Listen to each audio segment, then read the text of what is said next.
So good evening, everyone, and thank you for coming tonight. This is a wonderful turnout.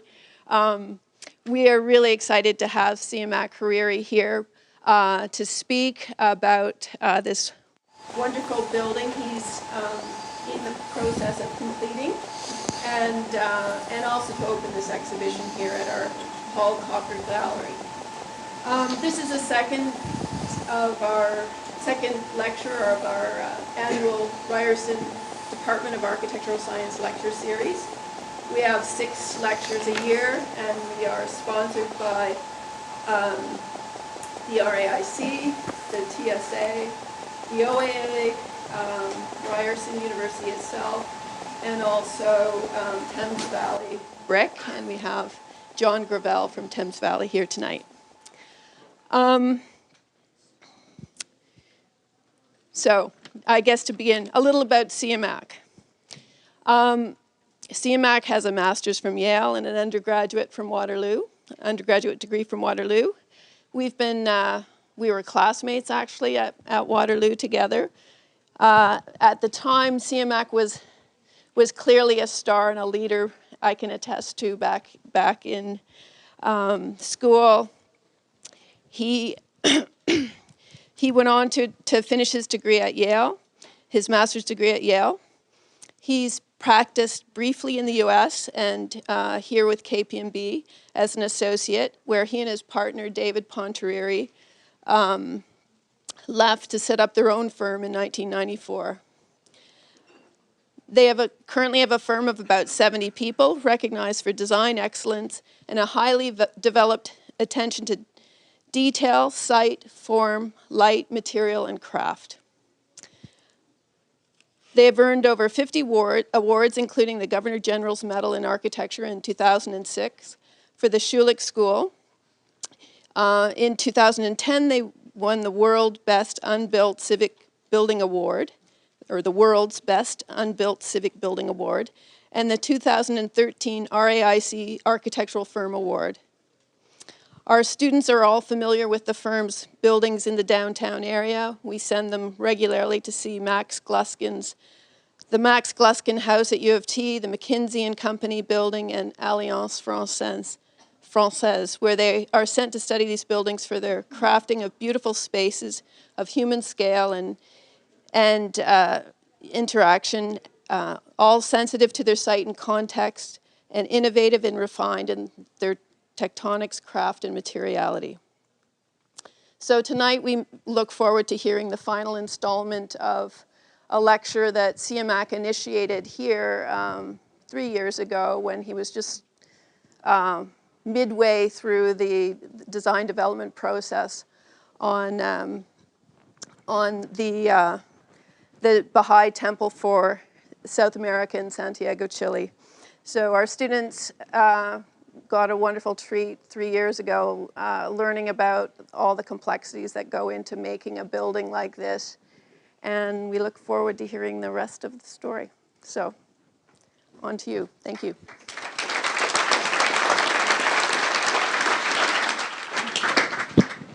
What Cheryl didn't tell you is that I almost killed us in a race to get somewhere on the road. And I can't remember, but a tire blew in my car and we went off the road, and I said, I feel still to this day really terrible. Cheryl said, I don't remember a thing. So I said, oh, that's good, that's good. Anyway, thank you, Marco Polo. Thank you, Cheryl. What a great privilege it is for a firm to put together the process of working on a single project.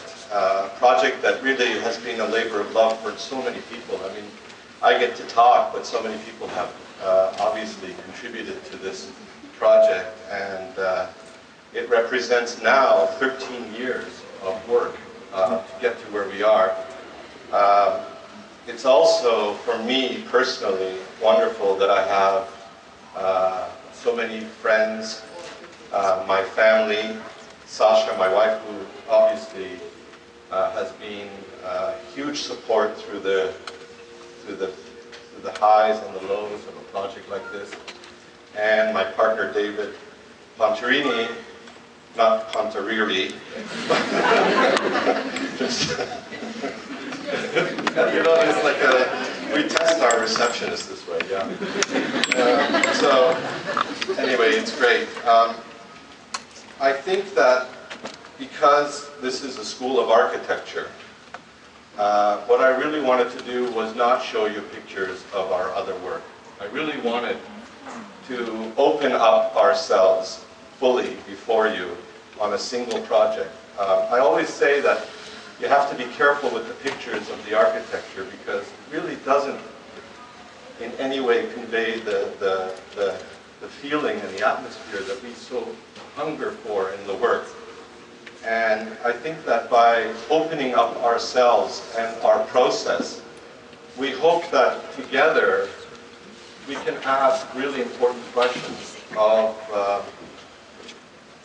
what that process means. Because we live for the surprise, right? If we knew where we were going, we wouldn't want to go there. And that's with any project. So what we do is we try to fall backwards, we try to expose ourselves, we try to, like the crazy lover in the story of Majnun and Layli, you know, this kind of madness that's searching for something. You don't know what it is, but it's an inner something. And when you come close to it and you approach it, you know that you like that. You enjoy that feeling. It gives you something. And then you go for more. And it's that sense, and we all feel it, and we feel it even more when it's not just a process that's done in isolation. We love it when we work with groups, and that group finds something, and the accidents bounce around, and you discover something together, and it's somehow, through all the madness, it keeps you going, and you want to keep going. And I think I wanted to really open myself up to you to show you what a process like that means, because, of course, you have a certain DNA. Of course, you rely on a certain trajectory of work that you've relied on. And so our work has a body of work, and we've been working within a certain, let's say, love of craft, love of proportion, love of materiality, love of light, love of engagement with landscape. All of these things work together, but really, the thing that really gets you moving is that thing that's intangible. And it's somehow this extraordinary interchange, I think, between the immeasurable and the measurable. And of course, the measurable parts are all that you probably live with at school. You know, the kind of make sure that it's going to keep the water out and all of that. It's important. But the budget and the timelines. But then the real soul of the project, the spirit of the project, is really, I think, what keeps us going. So I wanted to really open ourselves up and talk about that, and hopefully leave enough time for some questions so that we can approach this together. The project brief is very simple. Actually, it's so simple that it's probably one of the most difficult projects I have ever worked on. And I would say the same for the rest of my team that has worked on. It's a single room. It's a room for meditation and prayer. It's a room with no clergy. It has, the Baha'i brief is very simple. It has to have 9 entrances. The reason for entrances from multiple directions is that it should be welcoming to all people from all different backgrounds, even people who have no faith. Certainly, it shouldn't look like a mosque or a church or a synagogue or anything that would, let's say, create a barrier between you and wanting to go there. And so the brief is very elegant and very simple, but I think in that sense, as Arthur Erickson said, he said, making a single room is the most difficult brief. And so how do you begin a project like this? And the other thing that the brief says is that the building should last for 400 years, minimum. So its timeline is long. It has to be something that cannot just belong to the stylistic jargon of its time. It has to somehow be able, not only physically, but emotionally, to live for a long, long time. So I actually, and Sasha's here, she can attest to this, I had no intention of submission. And I did not in any way think that we were worthy of submitting for a project like this.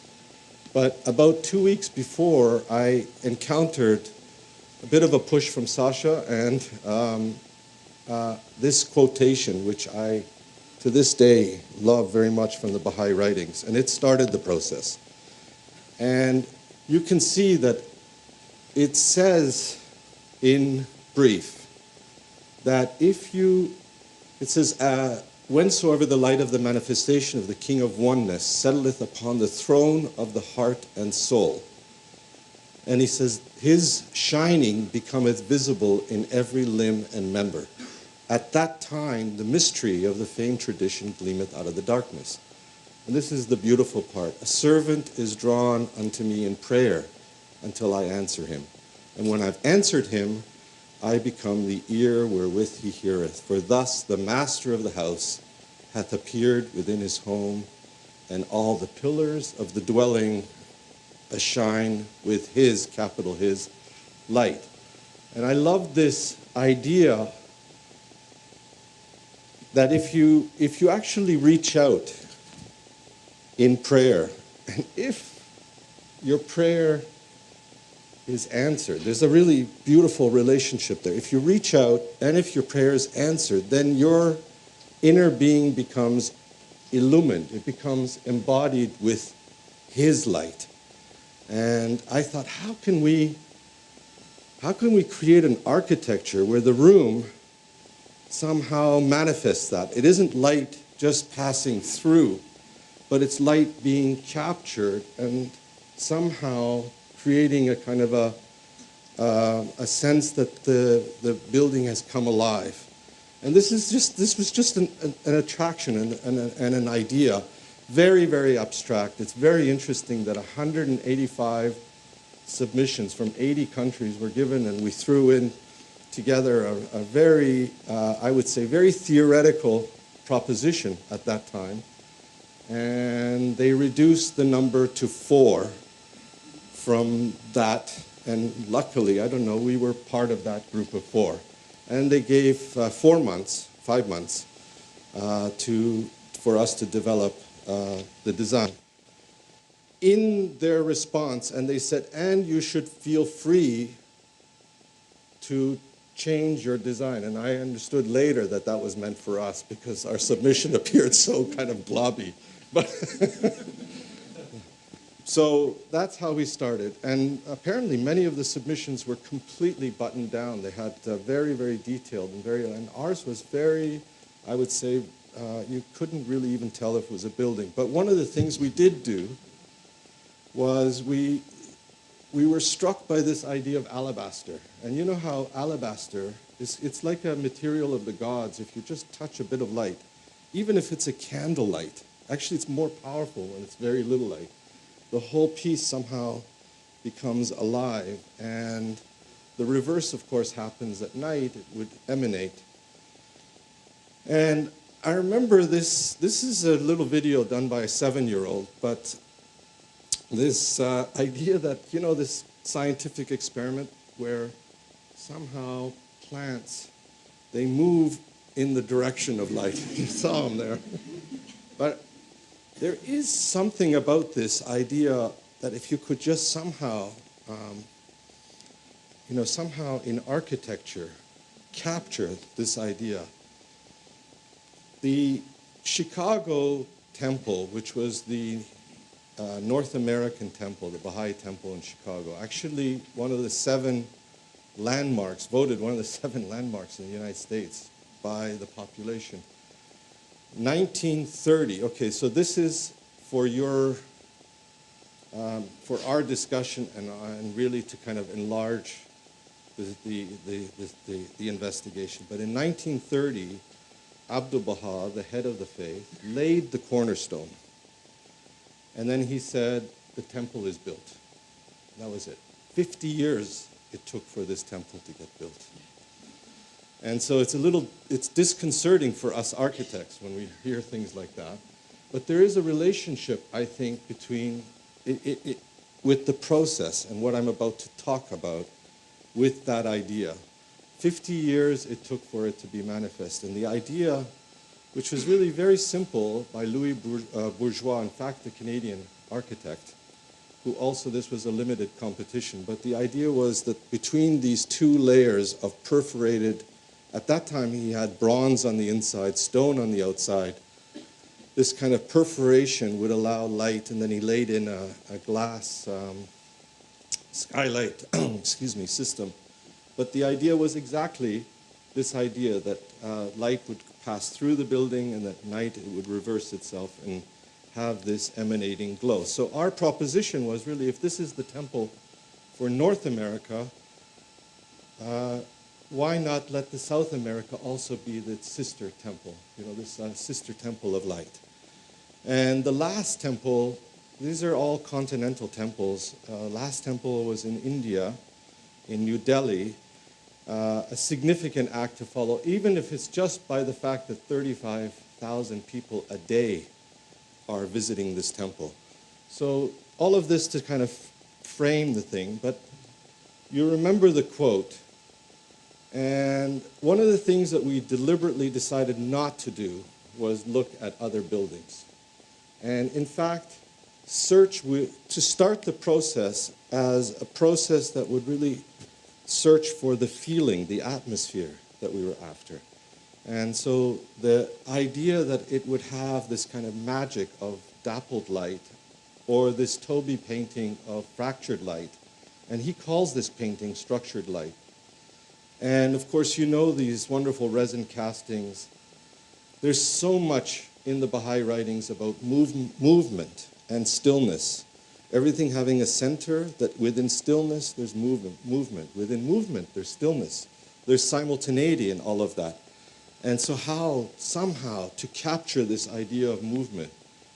I love this Tonnet chair because it, at that time, this is now 13 years ago, it's 2003, there's a lot of free-form experimentation happening. And very deliberately, we decided to not embrace that, because the idea of somehow a design having completion was very attractive to me. And this idea that somehow we have to be able to define when something is either off or not off, other than we like it this way.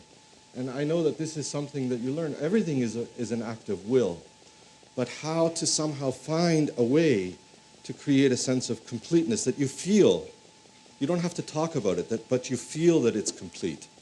And that was very important to me, because so much of the Baha'i writings talk about perfection and order, and what does that exactly mean? And of course, fractal geometries, I know that the school is experimenting with that. These were early days in that experimentation, and the full embrace and what that meant, and what the promise of that could be. This Japanese basket was very important to us because I loved the kind of wonkiness of the basket. This idea that you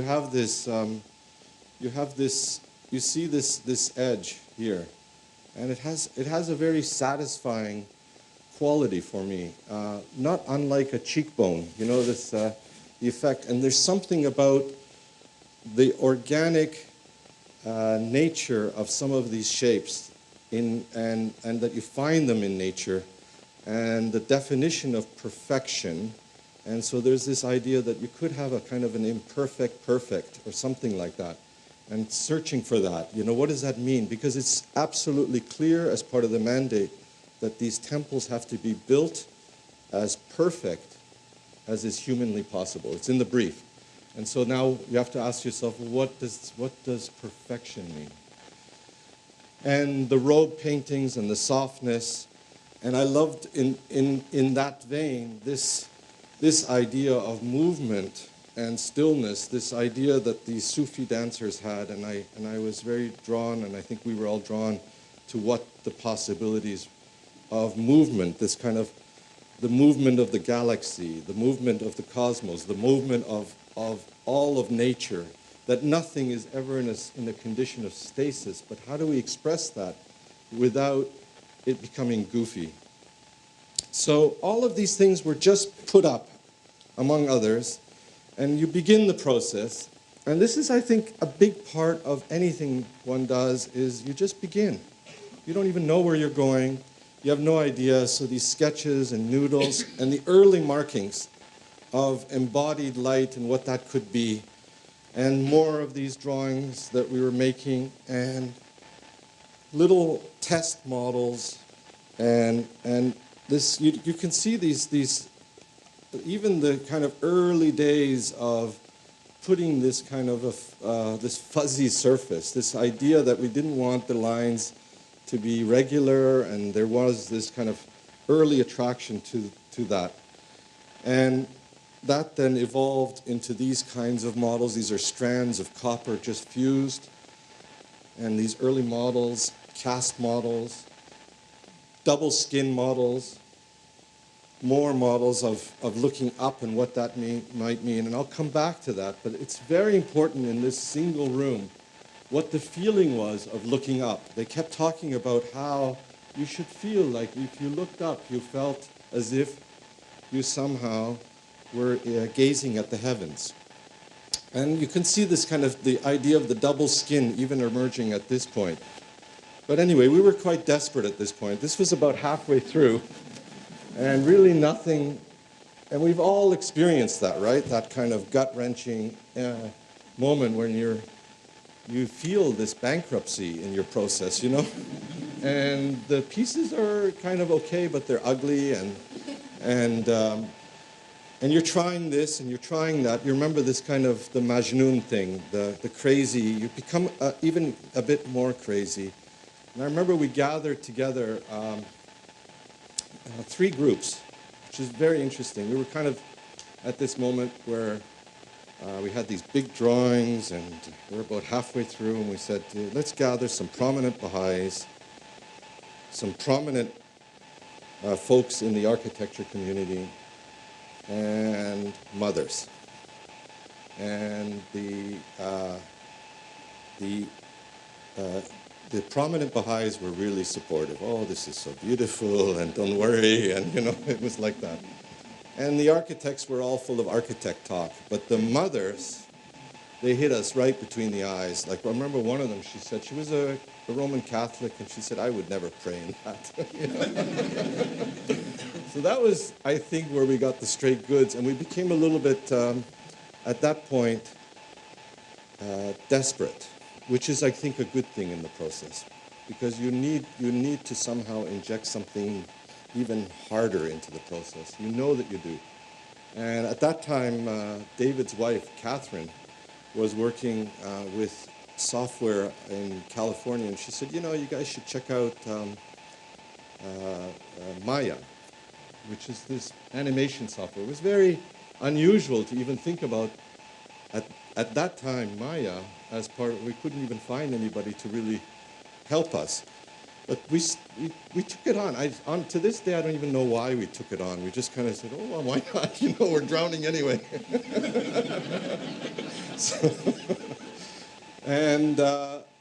So suddenly the process shifted very much. I mean, we took on this technology, and then suddenly this is in the computer. These are mirrors in the computer. We threw in the models into that. These are all trying to somehow describe.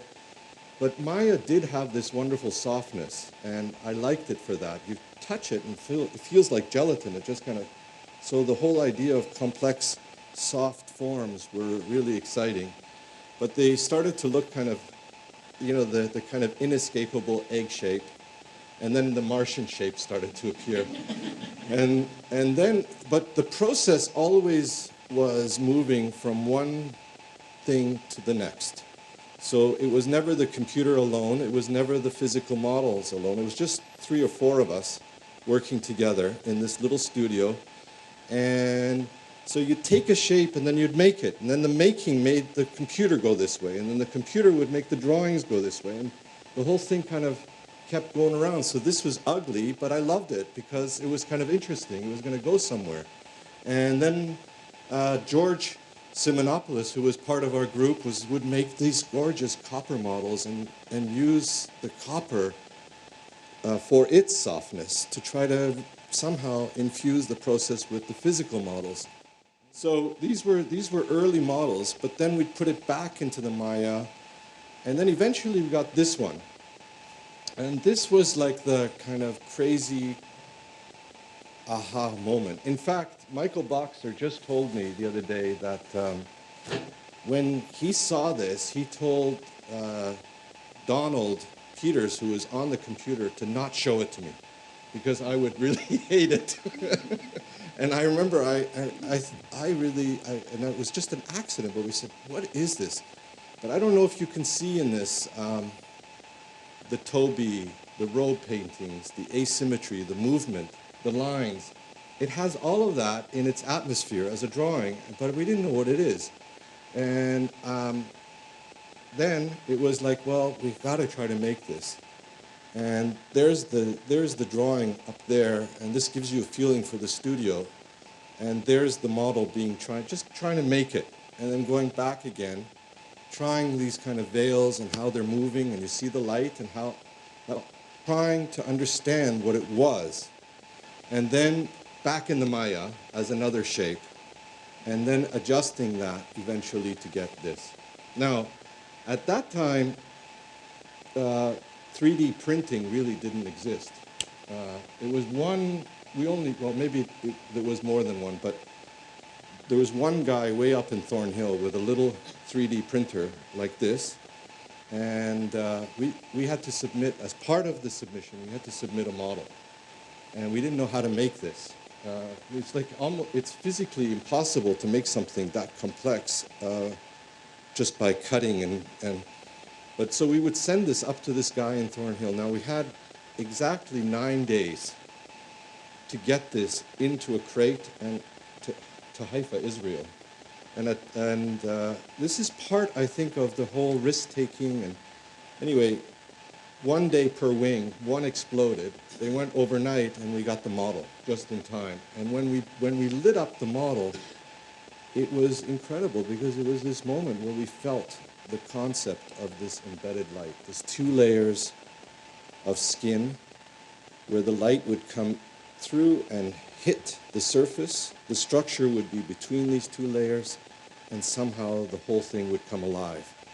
And these were early drawings. We were experimenting with how to capture the feeling of this without it looking Toy Story. At that time, all the computer drawings were even looking a bit plastic. I don't know if you remember that. And so how to create a softness and an elegance in the drawings, but to create a shape that has a silhouette against the Andes.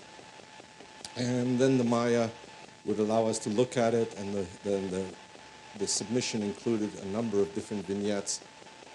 So this is a section which I'll get into. Very important for us to also have a sense of kind of an order, as I talked to you about before, an order that was universal, an order that belonged to the kind of to a time that was hundreds of years ago. So in the end, it's a perfect square and it's a perfect circle. It's 30 meters high and it's 30 meters wide, and it has this oculus, which I'll talk about later. So the early days of the project really involved, and we have this model out, just figuring out, once we were selected, exactly how, even just to describe this, not forget about engineering it at that time, but just to describe it. Because the Maya is not measurable. Maybe it is now, but at that time, I understood it not to be. And so George cut this model with 400 sections through, and then laid in these beautiful bronze pieces just to try to figure out, as a kind of a negative, the geometry. And I mean, we all are aware of this, the attraction that we have to this sense of a kind of divine or sacred geometry. And I very much wanted the submission to have a sense of that, because suddenly it ties it to the ancients, which is really good for a project that should last 400 years. And I also love this idea that it would have a connection to this idea of an eye to the heavens. And you'll see how important that becomes. It becomes the kind of ordering element for the whole temple. And the one piece that brings together in motion the strength and stability of the entire structure, and I think the expression. So it is a circle in section, it's a circle in plan exactly the same dimension. And you'll see that smaller circle is the oculus at the top. The main seating area is for about 500, and then there are these alcoves, which are really important because as I went to Chicago, I saw that not everybody likes to sit in the middle, especially in a sacred space. People like to kind of, some people like to be in the middle, some people like to hide and be private. And so this kind of combination of spaces that appear, but the idea that the entire temple would rest on 9 columns with the 9 entrances, so that you felt the landscape and the engagement and the kind of emphatic bringing in of the landscape all the way around. So as we evolved the structure, and I'm so happy that Chris Andrews, our structural engineer, is here tonight. He can probably tell you all the things I didn't say right. But the idea that evolved was that really we needed a structure that was going to be very, very stiff. And that at the foundation level was going to be very, very rigid. Because this is as you know, Chile is an active seismic zone. And so I love what evolved in the plan, which sometimes you look at your work and you go, wow, that's really interesting that evolved. Again, one of these things that you can actually look at and say that evolved almost as if it had a will of its own. And that, because so much of the Baha'i faith is about the unity of all of the religions. And I love the fact that the foundation is this kind of primitive symbol, right? This kind of wagon wheel element. And it was over many iterations, because of its absolute strength, it needed to be that shape. And I love the fact that at the sub-foundation level of this temple is this kind of archetypal, strong element that's so simple in its symbology. And then as you go up, it needed this kind of star configuration, because the wagon wheel needed the star as a second layer. So it's like this kind of layer on layer, and suddenly, because of that, it frees up the geometry for the temple to take off. And the entire structure is organized that way. It has this super strong lower level, and then it kind of allows it to go free. And at that point, you'll see that we have seismic isolation. And really, it's a very simple diagram. And so the geometry just takes off from there. And everywhere you slice it, it's moving after that point. After that point of stasis, it moves and it nests at the top. And it becomes this simple circular eye to the heavens. The red, of course, is the seismic zones in the world, and happens to be that Chile is the biggest red stripe in the whole map. And you know that from... 3 universities collaborated to create a new seismic isolation system. The U of T with the Catholic University in Chile were main proponents, and then there was a group in California. But the basic principle, it's a bit like the magician, you know, with the tablecloth, where you whip something and the stuff on top stays stable and the lower piece stays stable. And as long as the thing in the middle moves, then you're okay, because everything above is highly fragile, and we have only a 14 millimeter joint, which took a lot to get it down to 14 millimeters. And so we needed it to be super stiff at the bottom and not crack the materials above. So this is what they ended up with. It's what you call a pendulum isolation system.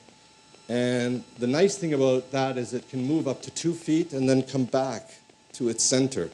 And we saw that, in fact, a couple of months ago. And the guy said, it was like riding a boat up there.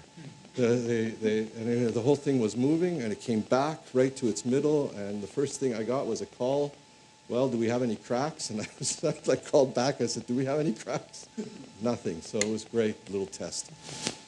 So this is the system here, and you can see how that works. And when an earthquake hits, it moves so fast back and forth that the metal inside, you can see it. It starts to actually become so hot, steam starts to come out.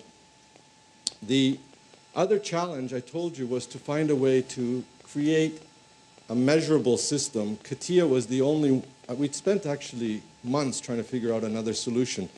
And you all would know this better than me, but CATIA in the end was the only system at that time. And then we went to Gary's office, and they tried to create a system that would regularize the geometry. We loved the irregular pattern, and I think we would have lost something if we had made it all regular. And so we were on our own, and our guys went to a class on CATIA and figured out, and we kind of created our own system. But what's I think really interesting here is that we had to bring the budget, the project in on a very specific budget. And had we not had the technology, we could have never delivered this in such a way, because it's all one thing. It's many files, one thing, and then you can figure out how machine to machine, and I'm going to show you how to actually parcel it out so that it comes in on budget. The early days, no one believed in the CATIA. We were talking to steel fabricators here in Toronto, and they didn't believe us. They were just dabbling in it in 2003, and so we had to create this model, 1/6 scale, which was fabricated accurately just to see that it closed. And then when we take them to the shop and show them this 1/6 scale model, they start to believe that the technology would actually live up to its promise. So then we ran with it, because if the fabricators weren't going to buy into it, we were also in trouble, right? And so we had this kind of thing going where we were testing things and proving things in line. And almost a year was spent on this finally to get this one detail. We really wanted the outer material to have a recessed joint. You'll see it right here. And this is an inert gasket, which means that we're not relying on a wet face seal, which means that we can live up to the promise that this is going to last 400 years. Because we can't argue for, obviously, a 400-year building with silicone. And so this basically ends up being the detail. This is the main structure, there's a secondary structure, and then we have this recessed joint. And I'm going to come back to that, because at the end of the day, what we had to do to drive the cost totally down was to essentially create all of the drawings and bid this out to the world as a fixed price contract. And that's the way that we were able to actually get the project moving. It was literally stalled because we couldn't solve that one problem. We couldn't answer in an easy way, will this be buildable, and how much will it cost? So that was the way in which we had to solve that problem. The way that the project ended up being managed, which is very interesting, and the delivery system, is that we are working with a project manager in Chile. Our office is responsible for the management of the temple and the superstructure, and they are responsible for concrete, the landscape, and road and infrastructure and all of that. And it's really a very interesting model in order to deliver this project on budget. So the very high-end stuff we're managing, the very what you might call low-tech and needs to be dealt with in a very, very different way, which in fact also involves a whole slew of volunteers, also works in a different way. And this kind of high and low end system has been very, very, I think it's an interesting model.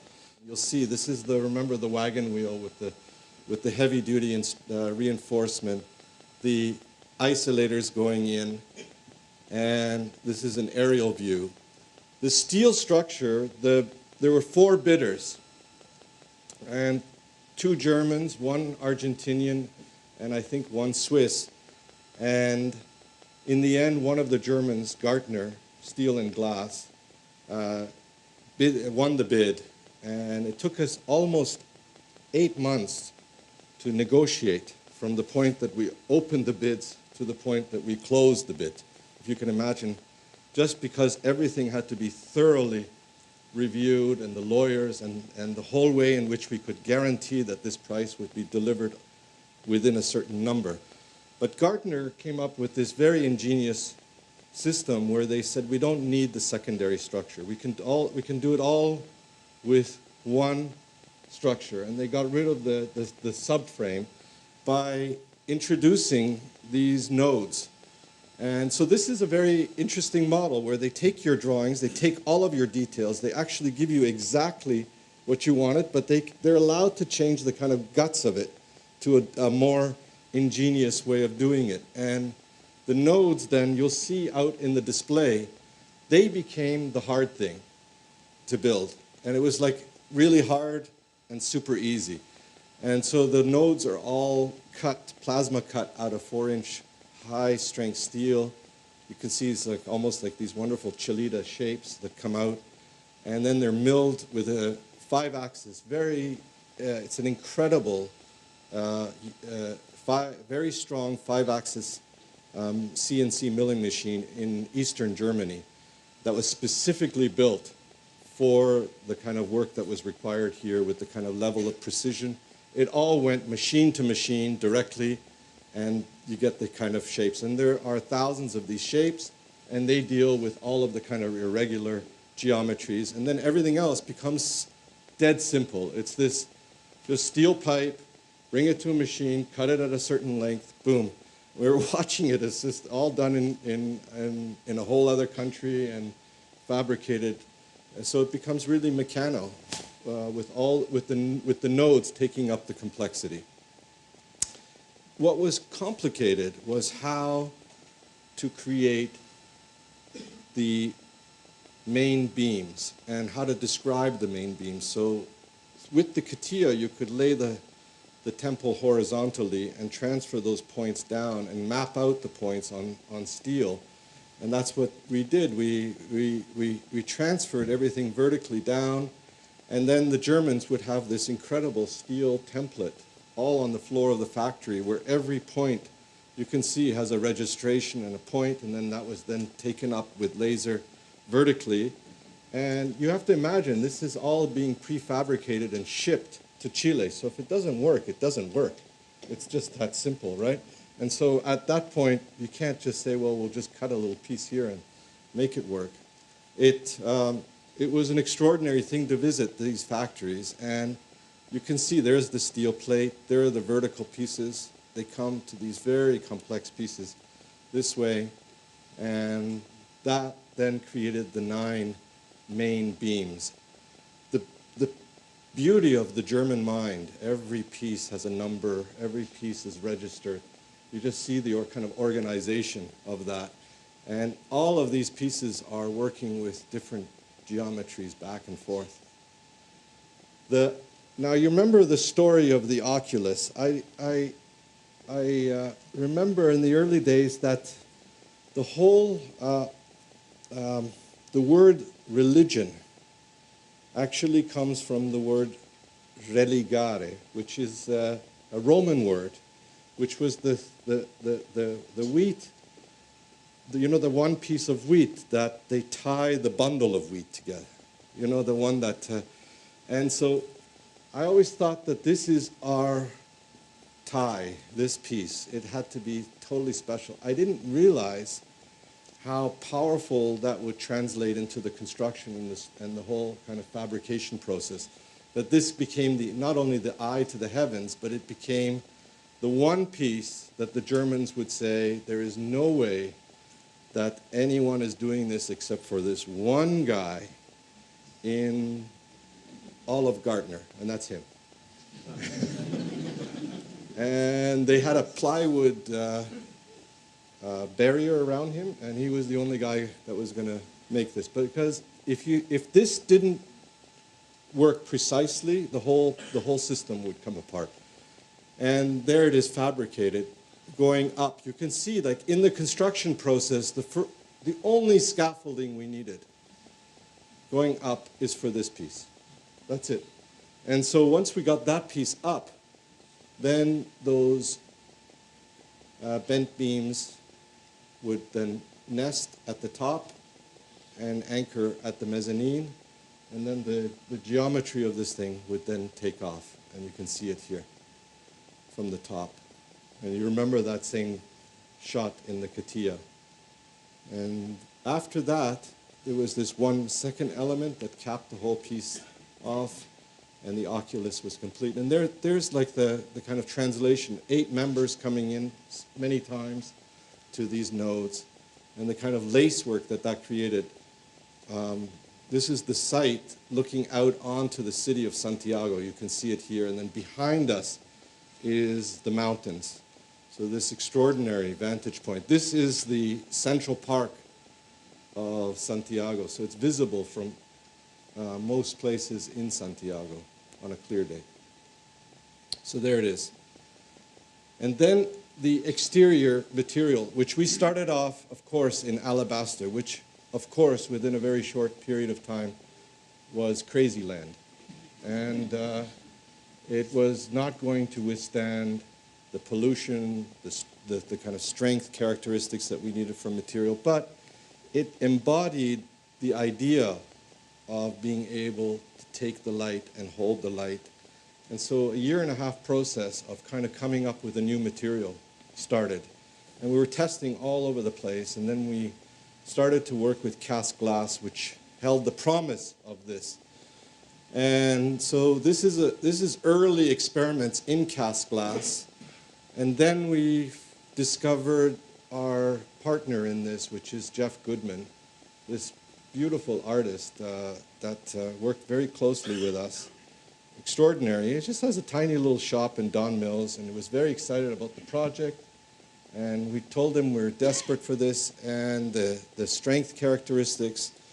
And so we were looking for a look. We were looking for something that wouldn't crack. We were looking for something that would withstand being in the oven and then taking it out with mitts and throwing it into a bucket of ice. The engineers have fired ball bearings at a tremendous speed, and it had to withstand the same strength as granite, and yet it had to be cast glass. And so it was really a tough problem. We made hundreds of experiments there. You can see, again, really they look awful, some of them, right? Like really kind of crystalline. They lose a lot of, or they become too clear and they look too much like ice. It was really quite a challenge, and many different experiments with what the opacity could be and might be. But eventually we discovered, and of course the budget, and we discovered this factory in Rochester that was using glass that's borosilicate glass, very expensive, right? It's the stuff that Pyrex is made out of, and we couldn't afford it. But then we found out that this one place was melting Petri dishes and test tubes that use this glass, because you have to put it at a Bunsen burner, you know, in a laboratory, and then you have to cool it down. And they would take this and recycle it and make rods out of it. And so we were getting these rods at an affordable price. And then we started experimenting with how to break the rods and different diameters of rods. And eventually, very interesting patterns started to evolve in this glass. And you can see this kind of wonderful pattern. And the strength of this was phenomenal. It was working like stone. It's like truly like liquid stone, because we could actually anchor into it. It was strong enough that it wouldn't break when you anchored from behind. And so you didn't need the surface anchoring, and it passed all of the various tests. Actually, the hardest test, Doron Meinhardt, the project manager, is here, and I'm looking at him, but the hardest test was they put ink on the surface of this glass, and they said the ink cannot go in, and it started going in. And so we had all of these various things, and eventually we found a way to treat the surface so that the ink would not even penetrate into the surface. And then to make it work within budget, we created a little factory with Jeff where we rented these units and made 7 kilns. And one guy would break glass all day long in a certain pattern. And then they would put it in buckets, and then they would put it into the kiln, which were computerized, so that each piece was exactly the same. The curved glass, oh, these are the flat, yeah, still. So this is the pattern. You remember this kind of wonderful irregular pattern, and follows the kind of primary lines of what we loved in the leaf shape, which was really a kind of total reimagination of what was produced in the Maya. It was not the same. We didn't like the way the Maya worked, but we spent a lot of time coming up with this kind of shape, and you'll see there was a really important moment right there that surfaces again in the shape of the temple, which is what we call the dimple, which in a way brings back the Japanese basket and the cheekbone, which drove the Germans crazy. They kept saying, can we get rid of the cheekbone, for God's sakes? But luckily, Justin Ford, who's also here and spent a long time and hopefully will tell you all the wonderful things that he did, he continued to fight for this cheekbone, and we still have the cheekbone because of that. Anyway, the Germans, of course, extraordinary. The water jet cutting, each of the pieces are numbered, laid in pallets, and then this is the breakthrough with this. You'd think it's nothing, but there are millions of these little anchors, and at sort of the difference between 60 cents each and $4 each, it threw the whole project off the rails, and we figured out how to do it for 60 cents through this system, and that then allowed us to use this system both for the glass and then eventually for the stone. These are the curved pieces. They were the hardest part of the whole project. These curved glass, I think that we would all agree we would never do this again. But this, we're just by the grace of the gods, we managed to get through this. And you'll see that in the process there. This involves several steps. First of all, the glass that's flat is cooked to a certain way. The ones that are going to be curved have to be cooked in such a way that if you cook them twice, they match the ones that are cooked once. Because you don't want the curved ones to be a different color than the flat ones. And anyone that knows when you cook something twice, it's hard to make it look like the thing that's cooked once. And so that was the first test. The second one was that we had to make a reverse mold and be able to register that reverse mold precisely so that we could cut a precise shape out of that reverse mold and then have it make the shape and make sure that it all nests together. Because if the shape is slightly off, it's not going to come together. So that, you can see the Germans, of course, gave us the first mold. They would never let us just do the mold on our own. And so they would give us, based on the model, they would give us the mold. It was sent to Montreal. It was coated in concrete. And then that became the mold. And you'll see these points here, which ultimately didn't work. And we had to find another way. But these points are the registration marks. And it's like pie crust. You make the thing a little larger, and then you cut around, and you make the shape. So these are all oversized, just the right amount. If you make them too much, you can't afford it. So we ended up with a very precise amount that we could afford overcutting, because it costs a lot of money to cut the glass and throw it away. So these were all, you can see these sheets are the cooked once pieces, so that when they're cooked twice, as in here, and that they match the pieces. And then they're taken. There's about 6 or 7 that were able to be made a week, and you can just run the numbers how long this would take. And of course, many of them would crack and they wouldn't slump the right way. But we're working with a wonderful glass guy that makes glass sinks in Don Mills. And he had these kilns that would make these glass sinks. And so he ended up being at the right budget.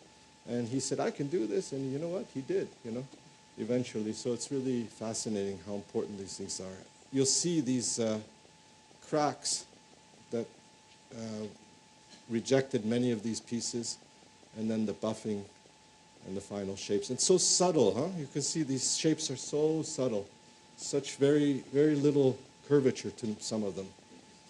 And this is the quality of the light. You remember that alabaster piece that I showed you a picture of, and how the light gets captured and moved through, and how the magic of that embodied light. And I love this in the Katia because the quality of the light actually changes. This is dusk, and then this is midday, and that's dawn. And I loved the possibility. Of course, we were always very suspicious whether, in fact, it would. But I love the possibility that this would occur. And so you can see this is a dawn shot of the temple.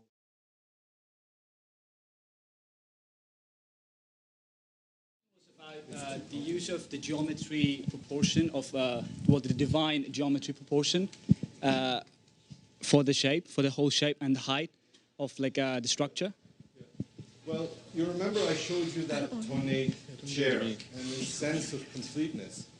It's very important, I think, very important that the project was somehow connected to the ancients.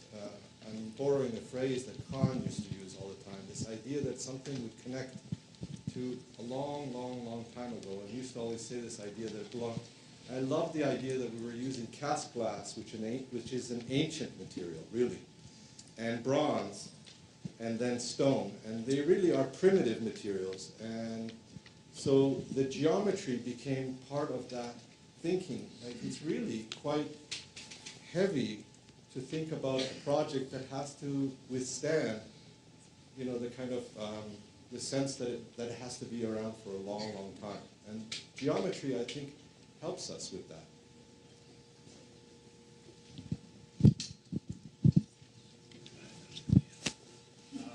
What is the significance of where it's built, why here in Santiago, and also, did the actual design govern the ultimate dimension of the building? Well, the location, the city of Santiago and its environs was mandated, and in fact, maybe the hardest part of this whole project was that the site that was originally bought and selected could not be used for the temple. And then there was a second site that was really it was unsuitable. And so it was part of our mandate to go and find a site. But the fact that it's the city of Santiago was dictated by the Baha'i faith and the head of the Baha'i faith. In fact, in 1952, which was a long time ago, it was selected as Santiago. For South America.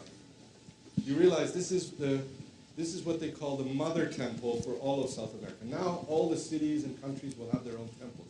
This one is the first that really belongs to the whole continent. And in fact, it's the last of the set of continental temples, which is a very important moment because it releases all of the countries and cities to now begin building their own temple. It had to be that all the continental temples were built, and then the cities, and so this was selected in 56, I believe, to be in Santiago. Did the design and the techniques you used, did that govern somewhat the ultimate dimension of the structure? How do you mean? The actual size of it. Why not larger, why not smaller? Well, no, they said what the seating capacity had to be. But that has a whole other story, which I won't bore everybody with right now. Yeah.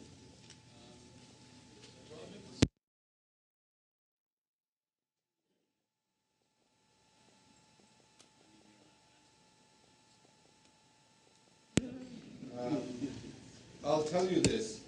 it had to be fixed. So we had to figure out a way in which we could get what's called a guaranteed contract. And that's why the lawyers took 8 months to finalize. It was teams of lawyers. In fact, we had, at one point, 4 lawyers on the management side on our project. Was all the technology developed at that point? Well, you know, this is something that is part of, I think, the technology allowed us, but it was also the time allowed us. If we didn't have this much time, we could never have done it. And so quality was mandated. The cost was absolutely had to be fixed. And so, but they were letting go on time. And so we had a very small team for a long period of time, but developing this so that we had enough detail that we could in fact go out and get not a design build price, because that could never guarantee the price, but in fact get a fixed price. And then Gartner offered us a saving of 800,000 euros on a contract that ended up being a little over 18 million euros for the whole superstructure, which was even a little bit below the price. And very little in change orders after that. And that was really but it takes time to do that. You have to be very thorough, you have to talk about everything. How is the glass going to get shipped from here to there? Who's responsible if some of it gets cracked? No, you write everything down, go through, and then at the end. So would you say it was like 80% planned before you broke ground type of thing? Or? Oh yeah, no, it was, but the thing that I really, still to this day, okay, so I started this with telling you that this idea, you lay the cornerstone and the temple is built, right? So there's a lot of mystery to this project. So the glass is all being produced while we're looking for a site and before we have a contract. So think about that. There's another question, Ariel? With so many pieces involved and so many teams involved, how do you keep track, or what methods did you use to keep track of all the pieces from design, fabrication, and construction? This was something that was not a major, with the technology, was not a major issue at the end of the day. I mean, once we had, the hardest part was figuring out the technology that we had to use and figuring out, because we had to work with, at that time, we sent 7 people from our office to the course. And the only one that picked it up was Justin Ford, who was here. He was the youngest guy to go. So that tells you something for all of you. And the second thing that happened was we had to work with 2 guys that were not even architects that we had to bring into the office they were in the automotive industry, because this was not being done in architecture, right?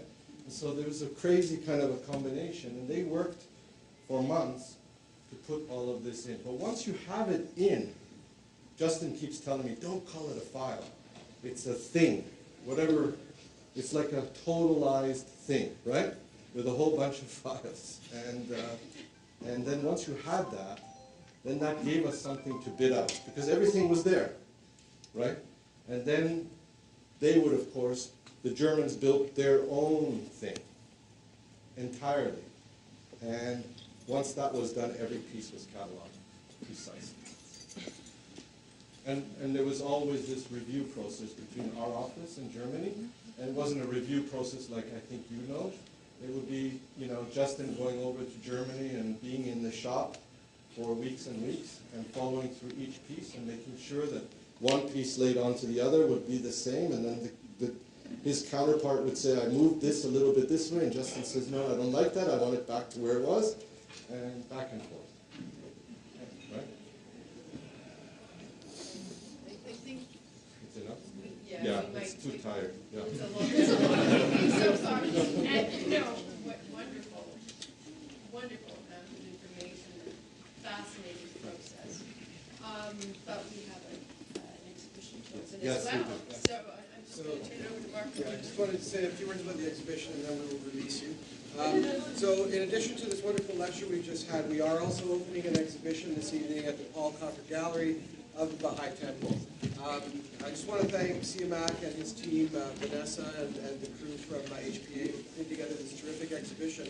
What you'll see is an exhibition that doesn't just represent the project as a beautiful piece of architecture, but as a process. A very detailed reveal, in a sense, of the kind of process that is required to deliver a building of this type, of this quality, and of this stature. We're thrilled to have the show. And I know also that the opening night of an exhibition is hardly the best time to see it. So we invite you all to come back when there aren't 300 people in the space to actually take a good look at the exhibition. It's in our gallery until the 13th of November. So welcome to the exhibition opening this evening, and we hope to see you again while it's on. Thanks a lot.